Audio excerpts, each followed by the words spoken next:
ഒരു സമയം നമ്മുടെ ഒരു സഹോദരനെ പോലെ തന്നെ നിന്ന സുഹൃത്താണ്. പിൽക്കാലത്ത് നേരെ അങ്ങോട്ട് തിരിഞ്ഞു. അധികാരങ്ങളൊക്കെ സ്ഥാപനമൊക്കെ ഉണ്ടായി, അധികാരങ്ങളൊക്കെ തൻ്റെ കയ്യിലാണ് എന്നൊരു തെറ്റിദ്ധാരണ വരുമ്പോൾ പിന്നെ കൺസൾട്ടേഷൻ അങ്ങ് ഇല്ലാതാവും. ശരിക്കും പറഞ്ഞാൽ ഞാൻ എപ്പോഴും എൻ്റെ അനുഭവം അതാണ്. എൻ്റെ പടങ്ങൾ കണ്ടിട്ട് കൃത്യമായിട്ട് മനസ്സിലാക്കുന്നത് നല്ല ഫിലിം മേക്കേഴ്സാണ്. അപ്പോൾ നല്ല ഫിലിം മേക്കേഴ്സ് കൃത്യമായിട്ടും റേയും മണാൾസെന്നും പിന്നെ ശാമ്പനികലും. ഈ ഏരിയ നമ്മൾ കുറേ ദിവസം സൂക്ഷിച്ചില്ലേ, ആഹാരമൊക്കെ കൊടുത്തങ്ങനെ. ഷൂട്ടിങ് കഴിഞ്ഞപ്പോഴേ ഞാൻ എല്ലാത്തിനെയും റിലീസ് ചെയ്തു. ഒന്നും പോകുന്നില്ല, നമ്മുടെ കൂടെ നിൽക്കുക. ഈ ചെയ്ത പടം അതിൻ്റെ പ്രൊഡക്ഷൻ കോസ്റ്റ് എങ്കിലും തിരിച്ചു വരണം എൻ്റെ അഭിപ്രായത്തിൽ. അല്ലെങ്കിൽ എത്ര പണക്കാരനായാലും അവർക്ക് ഇതിനുള്ള ആറ്റിറ്റ്യൂഡ് മാറിപ്പോവും.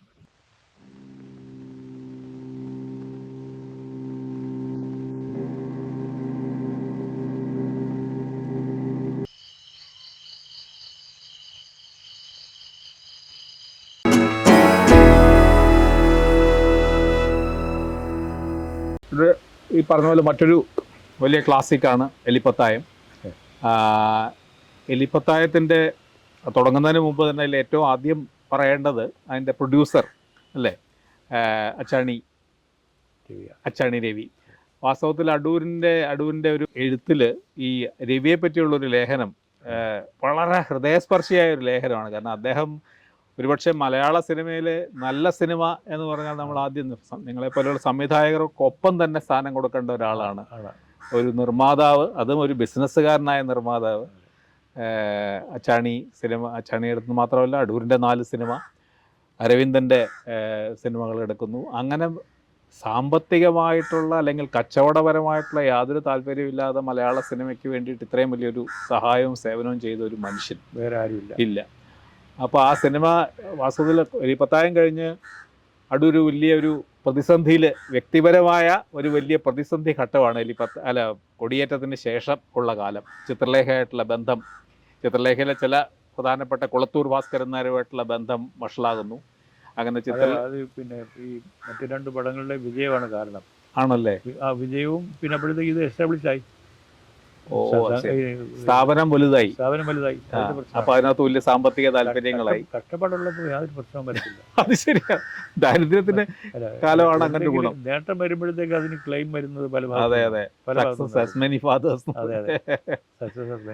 അതെ.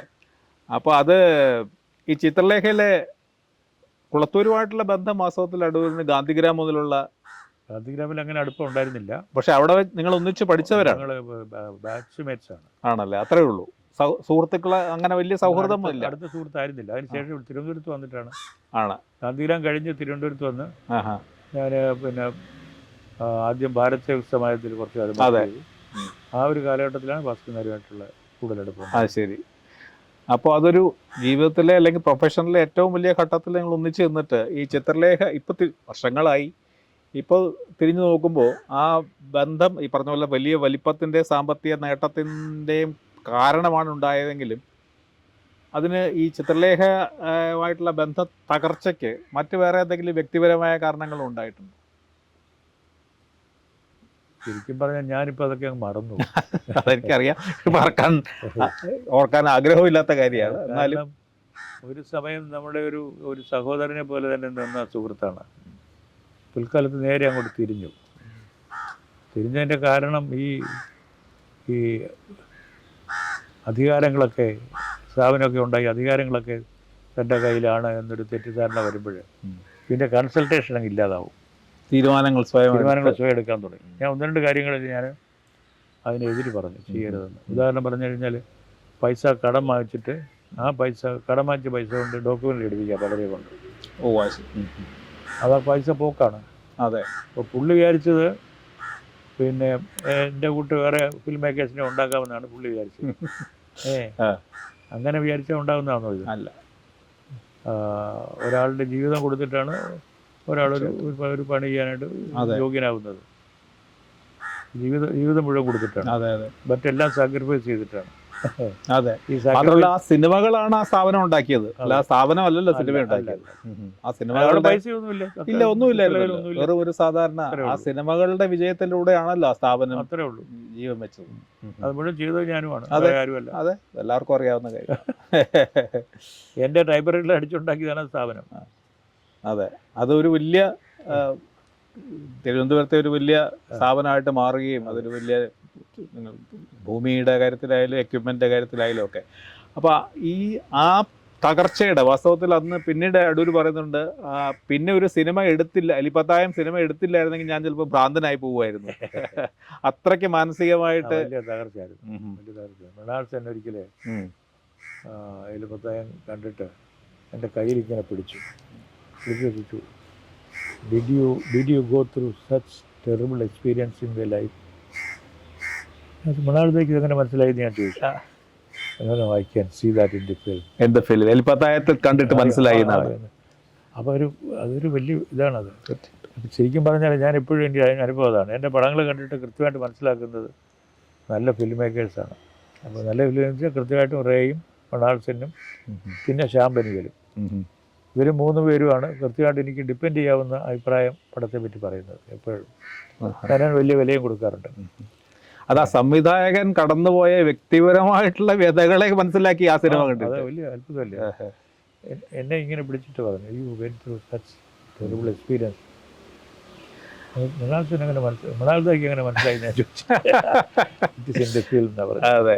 അപ്പോൾ ഇങ്ങനെയുള്ള ഒരു വലിയ സാമ്പത്തികമായും വ്യക്തിപരമായും വലിയ തകർച്ചയിൽ ഇരുന്ന സമയത്താണ് രവീന്ദ്രനാഥ് നായരുടെ അച്ചാണി രവിയുടെ ഒരു ഫോൺ വരുന്നത് അല്ലേ? അതൊന്ന് പറയാ. രവി എന്നോട് വിളിച്ച് ചോദിച്ചു, ഇങ്ങോട്ടൊന്ന് വരാമോ എന്ന് ചോദിച്ചു. അങ്ങനെ സംസാരിക്കുന്ന രീതി അതാണ്. അന്ന് കാഞ്ചന സീതയ്ക്ക് ശേഷമാണ്. അതെ അതെ. അപ്പോൾ ഞാൻ വരാമെന്ന് പറഞ്ഞു. അപ്പോൾ ഞാൻ കാറങ്ങോട്ട് അയക്കാമെന്ന് പറഞ്ഞു. കൊല്ലത്തുനിന്ന് വിളി. കൊല്ലത്ത് 2 മണിക്കൂർ കഴിഞ്ഞപ്പോൾ കാർ വന്നു. ഞാനത് പോയി. അവിടെ ചെന്നപ്പോൾ നമുക്കൊരു പടം എടുക്കാവോ എന്ന് ചോദിച്ചു. അത് ആ കണ്ടീഷനിലാണ് ആരും എനിക്ക് വേണ്ടൊരു മുകളിൽ നിന്ന് വീണ പോലാണ്. ഒരു വലിയ ഭാഗ്യ മുകളിൽ നിന്ന് വീണതിൻ്റെ കൂട്ടാണ്. ഞാൻ പണിയെടുക്കാമോ? ആ എലിപ്പത്തായത്തിൻ്റെ കൂട്ട് ഇത്രയും വേഗത്തിൽ എഴുതിയ ഒരു സ്ക്രിപ്റ്റും ഇല്ല. വളരെ ഭയങ്കര ഒരു സിനിമയും അത്രയും സ്പീഡിൽ. അതിനുശേഷം രവീന്ദ്രനാഥ് നായർ വിളിച്ചതിന് ശേഷമാണ് സ്ക്രിപ്റ്റ് എഴുതാൻ തുടങ്ങുന്നില്ല. അപ്പോൾ ഞാൻ മീര സാഹിബ് എൻ്റെ അടുത്ത സുഹൃത്ത് എന്നുള്ള നിലയിൽ മീര സാഹിബിനെ വിളിച്ചിട്ട്, മീര ഇടയ്ക്ക് പിന്നെ മലപ്പുറത്ത് അല്ലല്ല ഈ എക്കണോമിക്സ് ആൻഡ് സ്റ്റാറ്റിസ്റ്റിക്സ് മലപ്പുറത്ത് ഡിസ്ട്രിക്ട് ഓഫീസറായിട്ട് പോകുമായിരുന്നു. ഞാൻ മലപ്പുറത്ത് പോയിട്ട് പകലൊക്കെ ഞാൻ ഇരുന്ന് ആലോചിക്കുകയൊക്കെ ചെയ്യും. മീര ഇതന്നെ വരുമ്പോഴത്തേക്ക് പറഞ്ഞു കൊടുക്കാന്ന് പറഞ്ഞു. അങ്ങനെ സ്ക്രിപ്റ്റ് ശരി ഇൻ നോ ടൈം എഴുതിയത്. അതാണ് ഏറ്റവും അത്ഭുതം. ഒരു സ്ക്രിപ്റ്റ് അത്രയും സമയം എടുത്ത് എഴുതി. അല്ല, പക്ഷെ അതിനാണെങ്കിൽ വലിയൊരു എന്താ പറയുന്നത്, അതിൻ്റെ ക്യാൻവാസ് ആണെങ്കിൽ വളരെ വലുതാണ്. ചരിത്രം, ഫ്യൂഡലിസത്തിന്റെ തകർച്ച, വ്യക്തിയുടെ തകർച്ച, സ്ത്രീ പുരുഷ ബന്ധങ്ങളിലുള്ള അധികാരത്തിന്റെ ഡിക്വേഷൻസ്, ഇതെല്ലാം ഇങ്ങനെ അതാ പറഞ്ഞ അതൊരു അത്ഭുതകരമായ കാര്യമാണ്. അപ്പം ആലോചിച്ച് അപ്പം എഴുതുക എന്ന് പറഞ്ഞാൽ, പക്ഷെ വർഷങ്ങളായി ഉള്ളിൽ കിടന്നിരുന്ന പല ആശയങ്ങളും അല്ലേ? അതെ. നമ്മൾ എഴുത്തെന്ന് പറഞ്ഞാൽ നമ്മളിപ്പോൾ വെറുതെ ഇരിക്കും. പണ്ട് ഞാൻ എൻ്റെ ഭാര്യയോട് പറയായിരുന്നു, ഇങ്ങനെ ഇത്തിരിക്കാലം ഒന്നും ചെയ്യാതിരിക്കുമ്പോഴേ, ഒന്നും ചെയ്യുന്നില്ലയോ യോഗിയനോട്. ഞാൻ പറഞ്ഞു, ഞാൻ ചിന്തിക്കുകയാണ്. ചിരിച്ചു പിന്നെ അസീന അങ്ങ് തീരും. അത് ഞാൻ ഒരു രൂപ പറയുന്നത്, ഞാൻ ചിന്തിക്കല്ലേ എന്ന് പറഞ്ഞതിൻ്റെ കൂട്ട് നമ്മൾ ഓർമ്മിക്കാതെ തന്നെ നമ്മൾ എന്തെങ്കിലും ചിന്തിച്ചുകൊണ്ടിരിക്കുകയാണ്. അതെ. പക്ഷേ ഞാൻ ചോദിക്കുന്നത്, ഇത്രയും ഒരു വലിയ ക്യാൻവാസിലുള്ള ഒരു ബൃഹദായിട്ടുള്ള ഒരു ആഖ്യായികയും കൂടെയാണത്. അങ്ങനെയുള്ള ഒരു ആശയം വാസ്തവത്തിൽ ഒരു വ്യക്തിയുടെ ഓർമ്മയിൽ നിന്നോ, അതിനകത്ത് പലപ്പോഴും പറയാറുള്ള ഒരു കാര്യം, അടൂർ തന്നെ എപ്പോഴൊക്കെയോ കണ്ട് പരിചയപ്പെട്ടിട്ടുള്ള ഏതോ ഒരു വ്യക്തിയുടെ ഫ്ലാഷസും ഒക്കെ ഈ ഉണ്ണിയിലൊട്ടുണ്ട്. കഥാപാത്രങ്ങളൊക്കെ എൻ്റെ വീട്ടിലുള്ളവരാണ്. ഉണ്ട്, എൻ്റെ വീട്ടിലുള്ളവരാ. രാഘവൻ ഉണ്ണിത്താൻ എന്ന് പറഞ്ഞ ഒരു അമ്മാവനെ പറ്റി കേട്ടിട്ടുണ്ട്. അദ്ദേഹം ജീവിതത്തിൽ ഒന്നും ചെയ്യാതെ ആകെ അദ്ദേഹം ചെയ്തിട്ടുള്ള മൂത്ത അമ്മാവന്, എൻ്റെ മൂത്ത അമ്മാവൻ എന്ന് പറഞ്ഞാൽ കർമ്മനിരതനായിരുന്നു. ഗോപാലൻ അദ്ദേഹം സിനിമ തിയേറ്റർ സ്ഥാപിച്ച ആളാണ്. കഥകളി എല്ലാത്തിൻ്റെ ആർട്ടിൻ്റെ ഒക്കെ. അതെ. എവിടെ ആർട്ടിസ്റ്റ് ഉണ്ടോ അവരെല്ലാം ഇഞ്ഞ് വരുമായിരുന്നു. അതെ അതെ. തമിഴ്നാട്ടിൽ നിന്നൊക്കെ പേറ്റേൺസ് ആയിരുന്നു. അതെ അതെ. അപ്പോൾ ആ അമ്മാവൻ ചെയ്യുന്നതിനെല്ലാം കുറ്റം പറഞ്ഞുകൊണ്ടിരിക്കും. ആരോടാ പറയുന്നത്? എൻ്റെ അമ്മയോടെ. അമ്മ രാത്രി വിളക്കിന് വരുമ്പോഴേക്കും റോഡ് ചെയ്യണം. അതിങ്ങനെ ജീവിതം മുഴുവൻ ഞാൻ കണ്ടിട്ടുണ്ട്. അമ്മയ്ക്ക് മാറാൻ ഒക്കുകയല്ല, കേൾക്കാതിരിക്കാൻ ഒക്കുകയല്ല, പറയുന്ന മൂത്ത ആളിനെ പറ്റിയാണ്. ആ അമ്മാവനാണ് നമുക്കുള്ളതെല്ലാം ചെയ്തു തന്നിട്ടുള്ളതൊക്കെ. അതെ അതെ അതെ അതെ. ഈ അമ്മാവന്മാരുടെ വാസ്തവത്തിൽ അടൂരിനെ ഒരുപാട് സ്വാധീനിച്ചിട്ടുള്ള കാര്യം ഒന്ന് രണ്ട് കാര്യങ്ങളിൽ ഞാൻ പറഞ്ഞു. ഈ ഗോപാലൻ ഉണ്ണിത്താൻ പറഞ്ഞ പോലെ അദ്ദേഹം കഥകളിയുടെ ഏറ്റവും വലിയ പേട്രണായി. കുടുംബത്തിൻ്റെ തന്നെ വലിയ ഗുരു ചെങ്ങന്നൂരൊക്കെ അവിടെ വന്ന് കളിച്ചിട്ടുണ്ട്. അവിടുത്തെ കോപ്പ് കിട്ടാൻ വേണ്ടിയിട്ട് കലാമണ്ഡലം കൃഷ്ണൻ നായരെ ശ്രമിച്ചതിനെ പറ്റി വായിച്ചിട്ടുണ്ട്. TN കൃഷ്ണൻ വയലിനിസ്റ്റ് അവിടെ വന്ന് താമസിച്ച കഥ. പക്ഷെ ഈ ഇദ്ദേഹത്തിന് രണ്ടാമത്തെ അമ്മാവൻ അതുപോലെ ഒരു ആർട്ടിസ്റ്റ് ആയിരുന്നു. അല്ല, അമ്മയുടെ അനിയന്. അത് തന്നെ അമ്മയുടെ 2 സഹോദരന്മാര്. അമ്മയുടെ നേരെ മൂത്താളും നേരെ ഇളയതും. ഇളയാളാണ് പേരും രാമവർമ്മ, പിന്നെ ആർട്ടിസ്റ്റ് രവിവർമ്മയുടെ മകന്റെ നടത്തിയ സ്കൂളുണ്ട് മാവേലിക്കരയിൽ. അവിടെ പഠിച്ചവരാ 2 പേരും. ശരി. അതിൽ അമ്മയുടെ അനിയനായിട്ടുള്ള അമ്മാവനാണ് രാമനുണ്ണിത്താൻ. അദ്ദേഹം കലാകാരനായിട്ട് തന്നെ ജീവിതം മുഴുവൻ. ഫോട്ടോഗ്രാഫർ, കാർട്ടൂണിസ്റ്റ് തനിയെ ഫോട്ടോഗ്രാഫി തനിയെ എല്ലാം ചെയ്യുമായിരുന്നു. അത് ശരി. ഫോട്ടോഗ്രാഫിയും പിന്നെ പ്രോസസ്സിങ്ങും എല്ലാം വീട്ടിൽ തന്നെ ചെയ്യുമായിരുന്നു. ശരി. ഒരു സമയം അദ്ദേഹത്തിന്റെ ഒരു കസിൻ ഉണ്ടായിരുന്നു. അവർ 2 പേരും കൂടെ അല്ലെ ബാർക്കേസിന്റെ ഒക്കെ കഥകളി പറയുന്ന പോലെ അവർ 2 പേരും കൂടെ ആൽക്കമി കൊണ്ട് സ്വർണം ഉണ്ടാക്കാനായിട്ട് 2 പേരും കൂടെ കുറെ എക്സ്പെരിമെന്റ്സ് ചെയ്ത് എന്റെ കൊച്ചുനാളിലാണ്. പിന്നെ ആ കാലത്തൊക്കെ എൻ്റെ ഇപ്പൊ ബാക്കിയുള്ള ഒന്നും ഇല്ലാത്ത പടങ്ങളൊക്കെ അന്ന് അത് എടുത്തതിൻ്റെ ഒക്കെ ഉണ്ട്. വളരെ അമച്ചൂരിയുടെ തോന്നും. പക്ഷേ ഫോട്ടോഗ്രാഫ്സ് ഉണ്ട് പലരുടെയും ആ സമയത്ത്. അടൂരിന്റെ ഫോട്ടോ ഉണ്ട്, ഒരു കുഞ്ഞായിട്ട് അമ്മയുടെ മടിയിൽ. അത് പ്രൊഫഷണൽ ഫോട്ടോഗ്രാഫർ. അത് എൻ്റെ മൂത്ത സഹോദരിയുടെ വിവാഹം കഴിഞ്ഞിട്ട് അവര് സിംഗപ്പൂരിലേക്ക് പോകുമായിരുന്നു. അപ്പോഴെടുത്ത പടമാണ്. അത് ശരി. ഇദ്ദേഹം ഈ പോസ്റ്റേഴ്സും ചെയ്യുമായിരുന്നു ഒന്നല്ലേ ഈ രാമൻ? ഇല്ല അല്ലേ? അദ്ദേഹം കാർട്ടൂൺ വരയ്ക്കുമോ? കാർട്ടൂൺ വരയ്ക്കും. മലയാളി പത്രത്തിൽ. മലയാളി എന്ന് പറഞ്ഞാൽ നമ്മുടെ എൻ്റെ ഒരു കസിൻ. അതെ, മലയാളിയിൽ ഫേമസ് പത്രമാണല്ലോ അന്നത്തെ. അതെ, എൻ്റെ ഒരു കസിൻ്റെ ഹസ്ബൻഡാണ് മലയാളി രാമകുറുപ്പ്. അത് ശരി. ഈ അതിനിടയ്ക്ക് ഇതുമായിട്ട് ബന്ധമില്ലെങ്കിലും ഈ അമ്മയും വയലിൻ വായിക്കുമായിരുന്നു പറഞ്ഞു. അതെങ്ങനെ? കുട്ടിക്കാലത്ത് ആണല്ലേ? അമ്മയ്ക്ക് സമ്മാനമൊക്കെ കിട്ടിയിട്ടുണ്ട്. ആണല്ലേ? പക്ഷെ അമ്മ വായിക്കുന്നതോ ഒന്നും ഞങ്ങൾ കാര്യം കണ്ടിട്ടില്ല. അതാണ് ജീവിതം ദുരിതം അനുഭവിക്കുന്ന മാത്രമേ കണ്ടിട്ടുള്ളൂ. അമ്മയുടെ ജീവിതത്തിൽ അമ്മ വളരെ ഒരു ഹാപ്പി ഗോ ലക്കി ക്യാരക്ടർ ആയിരുന്നെന്നാണ് എൻ്റെ കസിൻസ് ഒക്കെ പറയുന്നത്. അമ്മയുടെ ഒക്കെ പ്രായമുള്ള കസിൻസ്. അപ്പോൾ അവർ പറയുന്നത് ചിരിച്ച് നടന്നാണ് അവരുടെ ജീവിതം വളരെ സങ്കടം മാത്രം. പിന്നെ ദീർഘകാലത്ത് ഈ അപ്പൊ ഈ കുറെയൊക്കെ ഈ പിന്നെ ഈ രാഘവൻ ഉണ്ണിത്താൻ കൂടെ സ്വാധീനമുണ്ട് ഈ ഉണ്ണി എന്ന് പറഞ്ഞ കഥാപാത്രം രൂപീകരിക്കുന്നതിൽ. പല ക്യാരക്ടേഴ്സിനെ ചേർത്തിരിക്കുന്നത് പലരും ഉണ്ട്. അതെ, പലരുടെ ക്യാരക്ടറിസ്റ്റിക്സ് ഉണ്ട്. അതെ, ചേർത്ത് ഉണ്ടാക്കിയതാണ്. അതെ, അത് ഞാനും ഉണ്ട്. അതെ, അത് അടൂരിന്റെ എല്ലാ സിനിമകളിലെ പ്രധാന കഥാപാത്രങ്ങളിലും പലപ്പോഴും അടൂരിന്റെ ആത്മകഥാ അംശം ഉണ്ടെന്ന് പറയുന്നുണ്ട്. പക്ഷെ ഇതില് ആദ്യത്തെ കളർ പടമാണ് അടൂരിന്റെ. ആദ്യത്തെ കളർ. അത് കാരണം വലിയ ശ്രദ്ധയോടുകൂടിയാണ് ഞാൻ കളർ ഉപയോഗിച്ചിരിക്കുന്നത്. കാരണം ഈ ശബ്ദത്തിന്റെ കാര്യം പറഞ്ഞ പോലെ കളറും ഒരു പ്രധാനപ്പെട്ട എലമെന്റ് ആവുന്നത്. അതെ അതെ. കാരണം ഈ കമ്മ്യൂണിക്കേഷനിൽ ഏറ്റവും പ്രധാനമായിട്ട് ഉപയോഗിക്കാവുന്ന ഒന്നാണ് കളർ. അതെ, ബ്ലാക്ക് ആൻഡ് വൈറ്റ് അതിന്റെ ഗ്രേഡ്സ് ആണ്, ഷെയ്ഡ്സ് ആണ്. അതെ, ഷെയ്ഡ്സ് ഓഫ് ഗ്രേ. ഇവിടെ കളേഴ്സാണ്. ഇവിടെ പ്രധാനമായിട്ട് 3 കളറുകളാണ് ഞാൻ ഉപയോഗിച്ചിരിക്കുന്നത്. ഒന്ന് ബ്ലൂ, അത് ഈ രാജമ്മ എന്ന് പറയുന്ന സഹോദരിക്ക് കൊടുത്തിരിക്കുന്നു. റെഡ് എന്ന് പറയുന്നത് ശ്രീദേവിക്ക്. പച്ച എന്ന് പറയുന്നത് പുറത്ത് താമസിക്കുന്ന മൂത്ത സിസ്റ്റർ ജാനമ്മ. അപ്പോൾ ഈ 3 പേര്, അത് 3 അർത്ഥമാണ്. ഈ മൂന്ന് ക്യാരക്ടേഴ്സാണ്. 3 കൂടെ മിക്സ് ചെയ്തിട്ട് ഈ കളർ മിക്സ് ചെയ്യുമ്പോൾ വെള്ള കിട്ടും. ഈ വെള്ളയിൽ ഞാൻ സ്ട്രൈപ്സ്, വരകള്, സ്ട്രൈപ്സ്, അതാണ് ഉണ്ണിക്ക് കൊടുത്തതാണ്. അത് ഒരു അൺസ്റ്റേബിൾ ആയിട്ടുള്ള അല്ലെ, ഒരു ചഞ്ചല മനസ്സുള്ള ചാഞ്ചല്യമുള്ള ഒരാളുടെ ആയിട്ടാണ് അല്ലെ ആ വര വെള്ളയിൽ. അതുപോലെ ആ ശ്രീദേവിയുടെ യൂത്ത് ഫുൾനെസ്, യൂത്ത് റിവോൾട്ട്, ഇതൊക്കെയാണ് ഫ്രീഡം. അതെ, ഇതൊക്കെ അവളുടെ ഇതിൽ. ശാരദ അഭിനയിച്ച രാജമ്മയാണ് doom, generosity, compassion and doom. അത് ശരി, ദുരന്തമുണ്ട്. അതാണ് രാജമ്മയുടെ നീല. ബ്ലൂ. ജാനമ്മയുടെ പച്ച, അത് എർത്തിനസ്. പ്രായോഗികതയാണ്. ശരി, വിവരം കൊടുത്തയക്കാൻ പറയുന്നു. ഇല്ലെങ്കിൽ അറിയാം വിവരം. അതെ അതെ അതെ. ആ ക്യാരക്ടർ ആ സ്വഭാവമാണ് 3 പേർക്കും അല്ലെ. അത് ബോധപൂർവം തെരഞ്ഞെടുത്ത് കൊടുത്തിരിക്കുന്നത്. ഞാൻ പറഞ്ഞ നേരത്തെ ശബ്ദത്തിന്റെ കാര്യം പറഞ്ഞ പോലെ വർണ്ണം പോലും ഒരു ക്യാരക്ടറാണ്. വളരെ നമുക്ക് പക്ഷേ മറ്റ് മൊത്തത്തിലുള്ള വേഷത്തിൽ ഉപയോഗിക്കാൻ ഒക്കെയില്ല. ഇല്ല, അവരുടെ ബ്ലൗസിലേ ആകെ ചെയ്യാൻ ഒക്കുള്ളൂ ഇത്. അതെ അതെ, പെണ്ണുങ്ങളാവുമ്പോഴേ. അതെ. അല്ലെങ്കിൽ മുണ്ടൊക്കെ എപ്പോഴും എടുത്തുമുണ്ട് നമ്മുടെ നാട്ടിൽ. അതെ അതെ, അതിലും അതുകൊണ്ട് മാത്രമേ. അതെ. അതുപോലെ ആ സിനിമയിലെ ശബ്ദത്തിന്റെ ഉപയോഗവും, ഈ വാതിലിങ്ങനെ അടയുകയും ക്രീക്കിംഗ് ശബ്ദം, വിമാനത്തിന്റെ ശബ്ദം, അതൊരു ഏറ്റവും വലിയ ശബ്ദമായിട്ട് നമ്മളെ തന്നെ തെറിപ്പിക്കുന്ന. രാജമ്മ ബോധം മോഹാലസ്യം വിട്ട് വീഴുന്നത് ആ വിമാനത്തിന്റെ ശബ്ദവും വെയിലും എല്ലാം കാരണമാണ്. അതിലും ആ ശബ്ദത്തിന്റെ ഉപയോഗം വളരെ വളരെ സൂക്ഷിച്ചും ഒക്കെ. Freedom that is denied to her. Correct. അതാണ് അഭിമാനം. അതെ, അതായിരുന്നു അവരുടെ aspiration. Denied to her. Right. അവർ കാണുന്നില്ല. അവരൊക്കെ കാണുന്നു പോകുന്നത്. എന്ത് വിമാനം അവിടെ നിൽക്കാം, അതങ്ങ് പോയി. അതെ അതെ.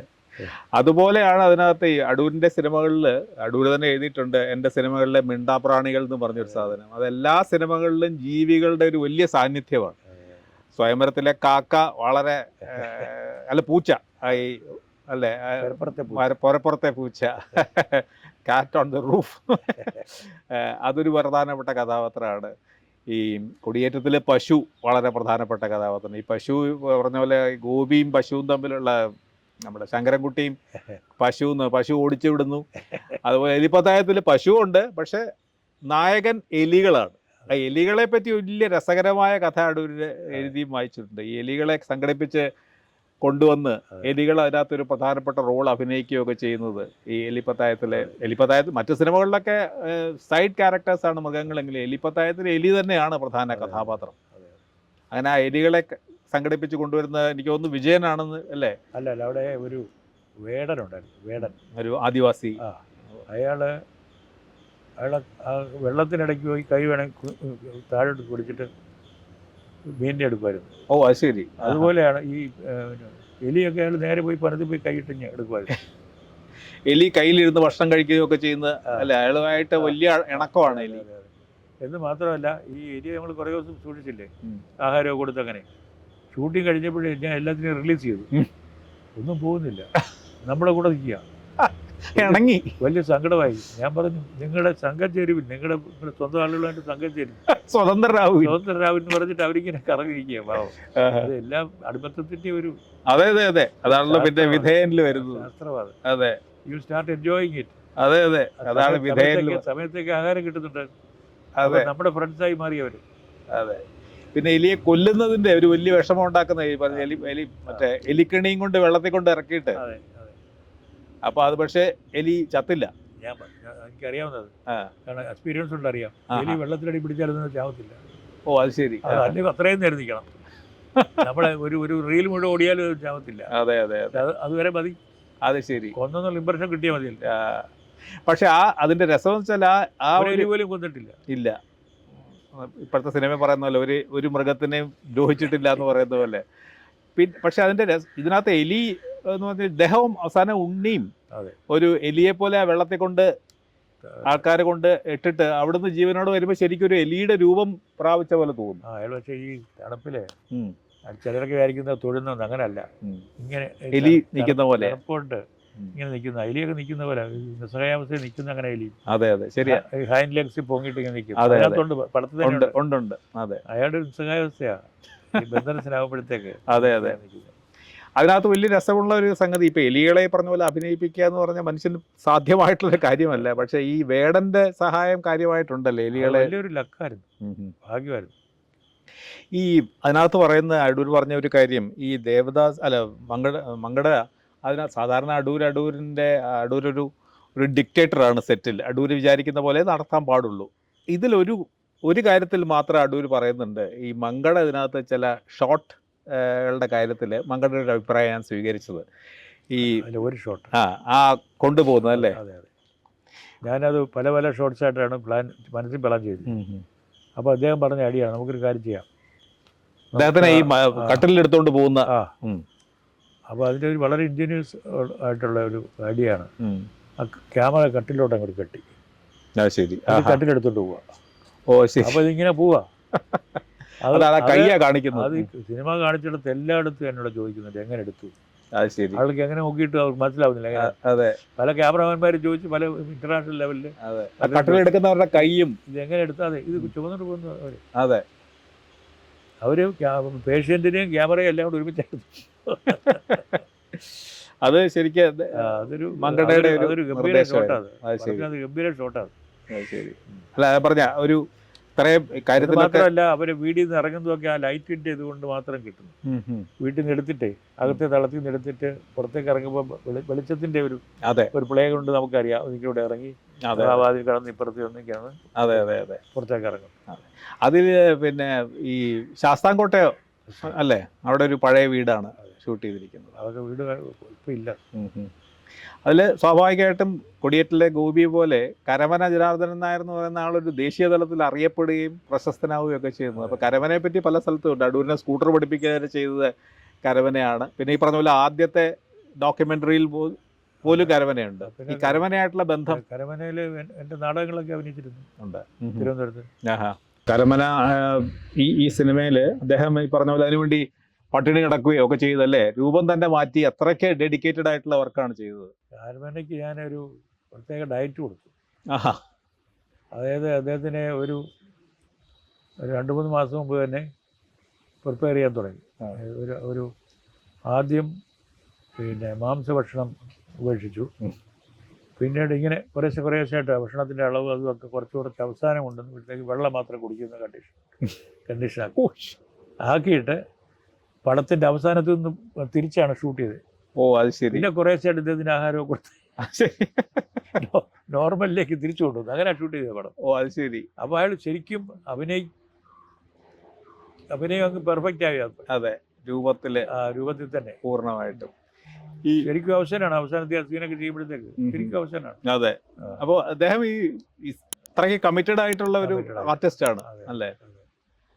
ഈ അടൂരെ വേറൊരു സ്ഥലത്ത് പ്രധാനപ്പെട്ട ഒരു പടമാണ് ചെയ്യുന്നത് നിങ്ങൾക്ക് അറിയാം. അറിവുണ്ട്. അതെ, ഞാൻ അടൂര് വേറൊരിടത്ത് എഴുതിയത് വായിച്ചു. ഇദ്ദേഹം അതിനകത്തൊരു വലിയ സ്വാർത്ഥമൂർത്തിയായിട്ടാണ്, പക്ഷെ അദ്ദേഹം അതിന്റെ നേരെ തിരിച്ചുള്ള ഒരു മനുഷ്യനായിരുന്നു. അദ്ദേഹം സ്വന്തം കാര്യങ്ങളൊന്നും നോക്കാതെ ജീവിച്ച അല്ലേ ഒരു മനുഷ്യനാണ്. സാർ അടൂര് എഴുതി കണ്ടു ഇങ്ങനെ ഇദ്ദേഹത്തിന്റെ വീട്ടിൽ പോകുമ്പോൾ ആ വീട് മുഴുവൻ എലിയാണ് ജനാർദ്ദനൻ പറഞ്ഞു. അപ്പൊ സുഖമില്ലെങ്കിൽ സമയമാണ് അങ്ങനെ ഹോസ്പിറ്റലിൽ നിന്ന് വന്നേ ഉള്ളൂ. ഞാൻ കാണാൻ ചെല്ലുമ്പോഴേ പറഞ്ഞു എലിക്ക് പിന്നെ ഒരു അവകാശം ഉണ്ടല്ലോ എന്നാണ് പറഞ്ഞത്. വീട്ടിലൊക്കെ എലി കയറിയത്. അതെ അതെ. ആ സിനിമ സാമ്പത്തികമായിട്ട് അവാർഡുകൾ ഒരുപാട് ലഭിച്ചിട്ടുണ്ട്. അത് നല്ലോണം. അതും വെളിയിൽ പിന്നെ ഈ സ്റ്റാർ TV വാങ്ങിച്ചിരുന്നു. ഈ ഡൂരിന് ഈ പ്രൊഡ്യൂസേഴ്സിന്റെ പ്രൊഡ്യൂസേഴ്സിന്റെ നഷ്ടമുണ്ടാക്കരുത്. പ്രൊഡ്യൂസേഴ്സ് അല്ല, പലതിലും പുതിയൊരു പ്രൊഡ്യൂസർ ഇപ്പോഴാണ് വന്നത്. എന്നാലും നിർബന്ധം ഉണ്ടായിരുന്ന ഒരു കാര്യമാണ് അത്. സാമ്പത്തിക നഷ്ടം ഉണ്ടാക്കിയിട്ട് പിന്നെ അടുത്ത സിനിമ എന്ന് പറഞ്ഞുകൊണ്ട് ചെയ്യില്ല എന്നുള്ളത്. ശരിക്കും ഓരോ പടം ചെയ്ത് കഴിയുമ്പോഴത്തേക്ക് അപ്പോൾ ഇങ്ങനെ അന്വേഷിക്കും, TV തന്നെ അന്വേഷിക്കും, അടുത്ത പടം ചെയ്യണ്ടായോ എന്ന് അന്വേഷിക്കും. ഞാൻ പറഞ്ഞു വരട്ടെ എന്ന് പറയും. കാരണം ഈ ചെയ്ത പടം അതിൻ്റെ പ്രൊഡക്ഷൻ കോസ്റ്റ് എങ്കിലും തിരിച്ചു വരണം എൻ്റെ അഭിപ്രായത്തിൽ. അല്ലെങ്കിൽ എത്ര പണക്കാരനായാലും അവർക്ക് ഇതിനുള്ള ആറ്റിറ്റ്യൂഡ് മാറിപ്പോവും. വെറുതെ പണം പോയി വേസ്റ്റ് ചെയ്യാന്ന് ഉള്ള ആറ്റിറ്റ്യൂഡ് നമ്മളത് ഞാനത് വിശ്വസിക്കുന്നില്ല. കാരണം പണമുള്ള ആളായാലും ഇല്ലാത്ത ആളായാലും ഉണ്ടായാലും അവർ ഇൻവെസ്റ്റ് ചെയ്ത് തിരിച്ചു കിട്ടണം. അതിനുവേണ്ടി നമുക്ക് ചെയ്യാവുന്നൊക്കെ ഞാൻ ചെയ്യും. അതിന് പ്രൊമോഷനായാലും പിന്നെ മറ്റുള്ളവരുമായിട്ട് ചെയ്താലും നമ്മുടെ ഉത്തരവാദിത്വം തന്നെയാണ്. അങ്ങനെയാണെങ്കിൽ ഏറ്റെടുക്കാറുണ്ട്. കാരണം അല്ലെങ്കിൽ നമ്മളൊരു വിധേയനായിട്ട് മാറണം. നമ്മളെ ഇങ്ങനെ നഷ്ടപ്പെട്ടുകൊണ്ട് നമ്മളെ സപ്പോർട്ട് ചെയ്യാന്ന് പറയും. അതെ അതെ, അത് വേണ്ട. ആ സിനിമയെ പറ്റി തീർച്ചയായിട്ടും അതിനകത്ത് നമുക്ക്, പക്ഷെ അതിൻ്റെ ഒരു ഫ്യൂഡലിസത്തിൻ്റെ തകർച്ച അതൊക്കെ അതിനകത്തുണ്ട്. ഉണ്ണി എന്ന് പറയുന്നത് ആ ഒരു സ്വയം ഉത്തരവാദിത്വം ഇല്ലാതെ, ചുമതല ഇല്ലാതെ, മറ്റുള്ളവരുടെ ഒരന്നജീവിയെ പോലെ മറ്റുള്ളവരുടെ അധ്വാനം കൊണ്ട് ജീവിച്ച് കഴിഞ്ഞ അങ്ങനെ ഒന്നിനും കൊള്ളാത്തവനായി മാറി എന്ന് പറയുന്ന ഒരു വ്യക്തി. അപ്പോൾ നേരത്തെ പറഞ്ഞ പോലെ ഒരു വ്യക്തിയുടെ തകർച്ചയുണ്ട് അതിനകത്ത്. അല്ലെങ്കിൽ വ്യക്തി സ്വയം ഭരിച്ചതോ അല്ലെങ്കിൽ സമൂഹത്തിൽ നിന്ന് സൃഷ്ടിച്ചതോ. ഈ കേരളത്തിൻ്റെ അടൂരിൻ്റെ എല്ലാ സിനിമകളിലും കേരളത്തിൻ്റെ കഴിഞ്ഞ 60 വർഷത്തെ ചരിത്രമാണെന്നൊന്നും പറയാതെ വ്യക്തികളുടെ അനുഭവങ്ങളിലൂടെ വളരെ കൃത്യമായി വരുന്നുണ്ട്. അപ്പോൾ അതൊരു പ്രധാനപ്പെട്ട ഒരു തീരുമാനിച്ച് ഉറച്ച ഒരു തീമായിരുന്നു അത്, ഫ്യൂഡലിസത്തിന്റെ ഒരു ക്രൈസിസ്. അത് മാത്രമല്ല, കാരണം ഞാൻ ഫ്യൂഡലിസത്തിന്റെ അവസാനത്തിലാണ് നമ്മൾ ജനിക്കുന്നത്. അതായത് കൂട്ടുകുടുംബങ്ങളൊക്കെ അവസാനിച്ചു പോരുന്ന ആളോഹരിയൊക്കെ വന്ന് അതിനുശേഷമാണ് ഞാൻ ജനിക്കുന്നത്. അപ്പോൾ ആ ഒരു പശ്ചാത്തലമുണ്ട് നമുക്കുണ്ട്, നമ്മുടെ ചരിത്രത്തിലൊരു പ്രധാനപ്പെട്ട ഭാഗമാണ്. പക്ഷേ ഈ മാറ്റങ്ങളോട് മുഖം തിരിച്ചു നിൽക്കുന്ന മനുഷ്യൻ അപകടത്തിലേക്ക് പോകുന്നതാണ്, അങ്ങനെ ഒരു സൂചനയുണ്ടോ? മാറ്റങ്ങൾക്ക് അതിനെക്കാൾ പ്രധാനമായിട്ട് ബേസിക്കായിട്ട് ചോദിക്കുന്ന ഒരു ചോദ്യം, സ്വത്വം എന്ന് പറഞ്ഞാൽ എന്താണ്, നമ്മൾ ജീവിക്കുന്നു എന്ന് പറഞ്ഞാൽ അതിൻ്റെ അർത്ഥം എന്താണ്, അതിനെപ്പറ്റിയാണ് ശരിക്കും പറഞ്ഞാൽ. ആക്ടിങ്ങും റിയാക്ടിങ്ങും പിന്നെ അതിലാണ് നമ്മൾ ജീവിക്കുന്നത്. അത് രണ്ടും ഇല്ലാതായി പോയി കഴിഞ്ഞാൽ ഇയാൾ നിസ്സഹായത കൊണ്ടാണ്, ശരിക്കും ഇയാളൊരു വില്ലനൊന്നും അല്ല, നിസ്സഹായത കൊണ്ടാണ് അയാളുടെ ഒരു സിസ്റ്റത്തിൻ്റെ പ്രോഡക്റ്റ് അയാൾ. അതെ, അത് അടൂരിന്റെ എല്ലാ കഥാപാത്രങ്ങളും അങ്ങനെ തന്നെയാണ്, അല്ലാതെ വ്യക്തിപരമായ വില്ലന്മാരും പുണ്യവാളന്മാരും ഇല്ല. അയാളുടെ നിസ്സഹായത കൊണ്ടാണ് അയാൾ ഈ ഷെയർ കൊടുക്കുന്നതിനെ പറ്റി പിന്നെ വിമുഖത കാണിക്കുന്നത്. പെങ്ങൾക്ക് കല്യാണം അനുസരിച്ച് വരുമ്പോൾ എന്തെങ്കിലും ഷെയറും പിന്നെ വല്ലതും കൂടെ കൊടുക്കണമെന്ന് കേട്ടപ്പോൾ തന്നെ പുള്ളി അതങ്ങ് തടഞ്ഞു. അതെ, അങ്ങനെ പോയി രണ്ടാം ഘട്ടമൊന്നും വേണ്ട എന്ന് പറഞ്ഞിട്ട് പുള്ളി അയാളെ ആക്ഷേപിച്ച അവിടുന്ന്. അത് നിവൃത്തികേട് കൊണ്ടാണ് ശരിക്കും പറഞ്ഞാൽ. അയാൾക്ക് ഇങ്ങനെ ജീവിക്കണമെങ്കിൽ ഈ സ്ഥിതി തന്നെ ഇങ്ങനെ നിന്നുള്ളൂ, തുടർന്ന് പോയാലേ പറ്റുള്ളൂ. പക്ഷേ വാട്ട് ഹാപ്പൻസ് ഈ നമ്മൾ ഈ സമൂഹത്തിൽ ആരും നമ്മൾ ഇതിനെ പടത്തിനകത്ത് കാണുന്നില്ല, ഇവരെ മാത്രമേ ഉള്ളൂ. അത്രേ ഉള്ളൂ. ഈ സമൂഹം അതിന് അപ്പുറത്ത് നിൽപ്പുണ്ട്. അവർ വരുന്നത് ഇവർക്ക് ഈ സ്ത്രീക്ക് അസുഖം വന്ന് കിടപ്പും ആ ജോലിക്കാരിയാണ്, അതും വേറെ സോക്കാണ്ട് താഴ്ന്ന ജാതിക്കാരിയാണ്. അവരാണ് കയറി വന്നിട്ട് പോയി ആളുകളെ വിളിച്ചുകൊണ്ട് വന്ന് ഇവരെയും കൊണ്ട് അവിടെ ആളുകളുണ്ട്, ജനമുണ്ട്. അതുകൊണ്ട് അത് വളരെ പൊളിറ്റിക്കലുമാണ്. പൊളിറ്റിക്കലുമാണ്, ജനമുണ്ട് അവിടെ. എന്നിട്ട് ഇയാളെ എടുത്തു കളയുന്ന കേസുണ്ട്. ഇയാളെ ചേസ് ചെയ്യുന്ന ആദ്യത്തെ സീനിലെ പിന്നെ എലിയെ ചേസ് ചെയ്യുന്ന പോലെ തന്നെ പുള്ളിയെ ചേസ് ചെയ്യും. Because he is no more normal. Correct. അതെ, അത് മാത്രമല്ല ഇയാൾക്ക് മറ്റുള്ള ഒരു എക്സ്പീരിയൻസ് കൊണ്ടും അയാൾ മാറ്റം ഉണ്ടാവുന്നില്ല. അയാൾക്ക് അത് ഷേക്ക് ഓഫ് ചെയ്യാനില്ല. അയാൾക്ക് ഫിസിക്കലായിട്ടുള്ള എക്സ്പീരിയൻസ് തന്നെ ഉണ്ടായെങ്കിലേ അയാൾ മാറത്തുള്ളൂ. അതാണ് ഈ തണുത്ത വെള്ളത്തിൽ അർദ്ധരാത്രി കൊണ്ടെറിയുന്ന വെള്ളത്തിൽ കുളത്തിലിട്ട്. അതെ, now he has a chance. അതെ, പക്ഷെ അയാളുടെ ഒരു നിസ്സഹായത മറ്റുള്ളവരെ കൂടെ ടോക്സിക് ആവുന്നു, മറ്റുള്ളവരുടെ ജീവിതത്തിലും ബുദ്ധിമുട്ട്. ഈ രാജമ്മ അസുഖം ബാധിച്ച് ഒരു കിടക്കുന്ന സമയത്ത് ഇയാൾ ഒന്നും ചെയ്യാൻ പറ്റുന്നില്ല, കാരണം ഇയാളുടെ കഴിവുകേട് കൊണ്ട് ബാക്കിയുള്ളവരെയും കൊണ്ട് ദുരന്തമാവുക. അപ്പൊ ഞാൻ അതിന്റെ പൊളിറ്റിക്സ് അവിടെയാണ് പറഞ്ഞ പോലെ ഒരു സൊസൈറ്റി മുഴുവനോടെ വന്നിട്ട് അയാളെ തിരിച്ചറിയുകയും അയാളെ എടുത്ത് ശിക്ഷിക്കുകയും ചെയ്യുന്നു. പക്ഷെ അയാൾ എന്നിട്ട് തിരിച്ചു വരികയാണ്, ജീവനോടെ തിരിച്ചു വരിക എന്ന് പറഞ്ഞു കഴിഞ്ഞാൽ ഒരു എക്സ്പീരിയൻസിൽ നമ്മളങ്ങ് മുങ്ങി ഇല്ലാതാവരുത്. ആ എക്സ്പീരിയൻസിൽ നിന്ന് പുറത്തു വന്നാൽ മാത്രമേ അയാൾക്ക് എന്തെങ്കിലും ആ എക്സ്പീരിയൻസ് കൊണ്ട് ഗുണം ഉണ്ടാവുള്ളൂ. അതെ, അവിടെ ഒരു ഹോപ്പുണ്ട്, ഹോപ്പാണ് അയാൾക്ക്. He has a chance now. Right, അതിനാണ് നിർത്തുന്നത്. അതെ, അപ്പൊ അത് എല്ലാ സിനിമകളിലും ഈ ഞാൻ പറഞ്ഞ അതൊരു വിമോചനം. ഞാൻ ഒരിക്കലും പെസിമിസ്റ്റിക് അല്ല ആ രീതിയിൽ, ഒരിക്കലും അല്ല. അപ്പൊ അതാണ് സിനിക്കലാണെന്ന് ആദ്യം പറയുന്നുണ്ടെങ്കിലും പക്ഷെ ഒരിക്കലും പെസിമിസ്റ്റിക് അല്ലെന്ന് മാത്രമല്ല, സമൂഹത്തിന്റെ ഒരു ശക്തിയും അതിന്റെ ഒത്തുപോകുന്ന ഉള്ള ശ്രമം നടത്തേണ്ടതുണ്ട്. അവിടെയാണ് വിമോചനം എന്ന് സൂചിപ്പിക്കുന്നുണ്ട്. കാരണം സമൂഹത്തിൽ നിന്ന് തെറ്റി ഔട്ട്സൈഡറായിട്ട് നിൽക്കുവാനല്ല. അതേപോലെ അതുകൊണ്ടാണ് അതൊരു പൊളിറ്റിക്കൽ സ്റ്റേറ്റ്മെന്റും കൂടെ. ബോധപൂർവമുള്ള മുദ്രാവാക്യമല്ല ഞാൻ പറഞ്ഞത്, വളരെ ഇന്റൻസ്ലി പൊളിറ്റിക്കലാണ് എല്ലാ സിനിമയും. അതിന്റെ ഇതുകൊണ്ട് ഞാൻ പറഞ്ഞത്, കാരണം അതൊരു സ്വാതന്ത്ര്യം എന്ന് പറഞ്ഞാൽ എന്താണ്, ഒറ്റയ്ക്കുള്ള ഒരു ഏകാന്ത സ്വർഗത്തിലല്ല, എല്ലാവരും കൂടെ ഒന്നിച്ച് മുന്നോട്ട് പോകുമ്പോഴാണ്. പക്ഷെ അങ്ങനെ മാറി നിൽക്കുന്നതുകൊണ്ട് മാത്രമേ, ഇപ്പോൾ ആദ്യത്തെ വിശ്വനാഥന്റെ സീതയുടെയും പറ്റും അവർ ആ സമൂഹത്തിൽ നിന്ന് മാറി നിന്നു എന്നുള്ള, പക്ഷെ അവരുടെ പേഴ്സണൽ ചോയ്സ് ആണ്. എന്നാലും അവര് ദുരന്തത്തിലേക്കാണ് പോകുന്നത്. ഗോപി തിരിച്ച് സമൂഹത്തിലേക്ക് പോകുമ്പോഴേക്കും അയാൾക്ക് വിജയമാവുന്നു. ഈ ഉണ്ണി പോലും വാസ്തവത്തിൽ ആ ഒറ്റപ്പെട്ട് കിടക്കുന്നതിൽ നിന്ന് മാറി അയാളെ കുളത്തിൽ നിന്ന് എഴുന്നേറ്റ് വീണ്ടും ഒരു സാധ്യതയിലേക്ക് പോകുമ്പോഴാണ് അയാളുടെ ഒരു വളരെ ഇന്റൻസ്ലി പൊളിറ്റിക്കലായിട്ട് തോന്നുന്നത്.